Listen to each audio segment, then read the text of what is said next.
Hallelujah, praise the lord. প্ৰভু যীশুৰ মধুৰ নামত আপোনালোক সকলোকে স্বাগতম জনালোঁ। আশা কৰোঁ আপোনালোক সকলোৱে ভালে আছে। প্ৰিয় বিশ্বাসীসকল, সুন্দৰ দিন সুন্দৰ বতৰ ঈশ্বৰে আমাক দিলে, তাৰ কাৰণে ঈশ্বৰৰ ধন্যবাদ দিওঁ।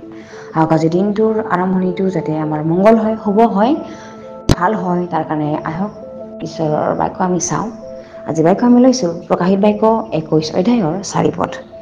সুন্দৰ ঈশ্বৰৰ বাক্যই আমাৰ কাৰণে কৈছে, আৰু তেওঁবিলাকৰ চকুৰ পৰা আটাই চকুলো মুচি গুচাব, তাতে মৃত্যু আৰু নহ'ব, শোক বা ক্ৰন্দন বা বেদনাও আৰু নহ'ব, প্ৰথমবোৰ গুচিল। Hallelujah, praise the lord. ঈশ্বৰৰ এই সুন্দৰ বাক্যৰ কাৰণে ঈশ্বৰক ধন্যবাদ দিওঁ।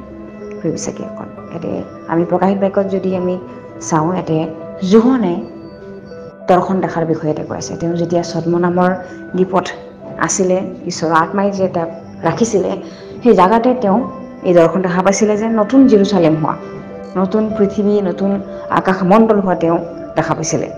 আৰু ইয়াতে তেওঁ এনেকৈ কৈছে যে জেৰুচালেমটো এনেকুৱা আছিলে যে দৰাৰ কাৰণে যিটো বসুবিধা, যিটো যুগত হৈ থকা কন্যা, তেওঁ জেৰুচালেমক সেনেকুৱা নিচিনাকৈ দেখা পাইছিলে।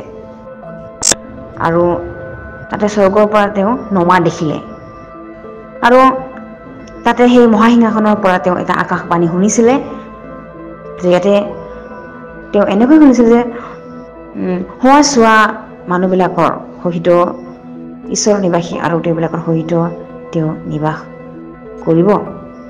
তেওঁবিলাকৰ লোক হ'ব আৰু ঈশ্বৰ নিজে তেওঁবিলাকৰ সংগী হৈ তেওঁবিলাকৰ ঈশ্বৰ হ'ব।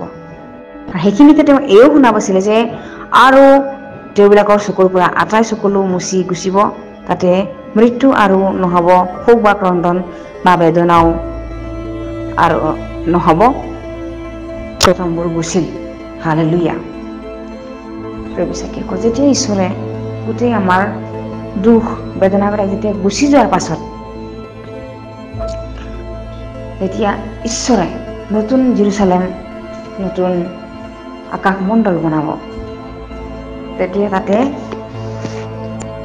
কি হ'ব বুলি কৈ আছে যে তাতে ঈশ্বৰে নিজে আমাৰ সংগী হ'ব। আৰু তাতে শহীদ, ঈশ্বৰৰ কাৰণে যিটো শহীদ মানুহবিলাক সহিছিলে, দুখ পালেও তেওঁবিলাকে ঈশ্বৰৰ বিশ্বাসত আছিলে, এনেকুৱা মানুহবিলাকে সেই নতুন পৃথিৱী আৰু আকাশমণ্ডলটোত থাকিব। তাতে ঈশ্বৰে তেওঁবিলাকৰ চকুলো মুচিব, আৰু তাতে ক্ৰন্দনো নহ'ব, শোকো নহ'ব, আৰু বেদনাও আৰু নহ'ব তাতে।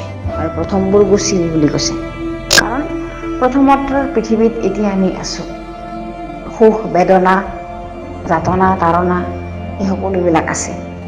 কিন্তু যেতিয়া আমি আমাৰ ঈশ্বৰৰ কাষত যাম, আমাৰ সকলো বিচাৰ শেষ হোৱাৰ পাছত নতুন পৃথিৱী, নতুন আকাশমণ্ডল হ'ব, যিটো ঈশ্বৰে নিজে ৰাজত্ব কৰিব, নিজৰ পবিত্ৰ মানুহবিলাকক লৈ পেলাই।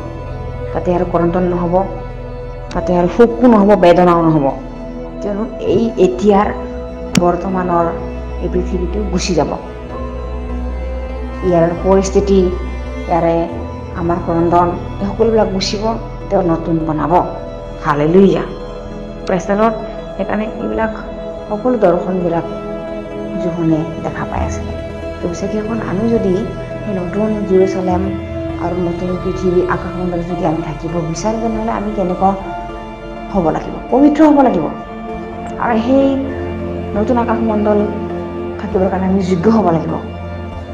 তাতে এনেকুৱা হিংসা, মাৰপিট কৰা, অহংকাৰী এইবিলাক মানুহ তাতে থাকিব নোৱাৰিব। কেৱল পবিত্ৰ মানুহবিলাক থাকিব। সেই পবিত্ৰ মানুহবিলাকে তাতে বাস কৰিব। হালেলুয়া। মই বিশ্বাস কৰোঁ এবাৰ যোগেদি আপোনালোক সকলোৱে আশীৰ্বাদ প্ৰাপ্ত হৈছে বুলি। আহক আজিৰ দিনটোত আমি ঈশ্বৰৰ হাতত দিওঁ, যাতে আমাৰ সকলো কাৰ্যত পবিত্ৰ হয়, তেওঁ আমাক যাতে আমাক সহায় কৰে, আৰু সকলো কাৰ্যত যাতে আমি তেওঁক আগস্থান দিওঁ। আহক আমি একেলগে প্ৰাৰ্থনা কৰোঁ। ধন্যবাদ প্ৰভু, সুন্দৰ সময় কাৰণে, সুন্দৰ বাক্যৰ কাৰণে। প্ৰভু, তুমি যে জীয়াই থকা জনা হয়, বৰ্তমান ভূত আৰু ভৱিষ্যত জনা। প্ৰভু, ধন্যবাদ দিওঁ সুন্দৰ বাক্যৰ কাৰণে। আজি দিনটো তোমাৰ এটা সমৰ্পণ কৰি এই সকলো যাচনা নাচৰতীয় প্ৰভু যীশু খ্ৰীষ্টৰ নামত অৰ্পণ কৰিছোঁ। আমেন। Praise the lord.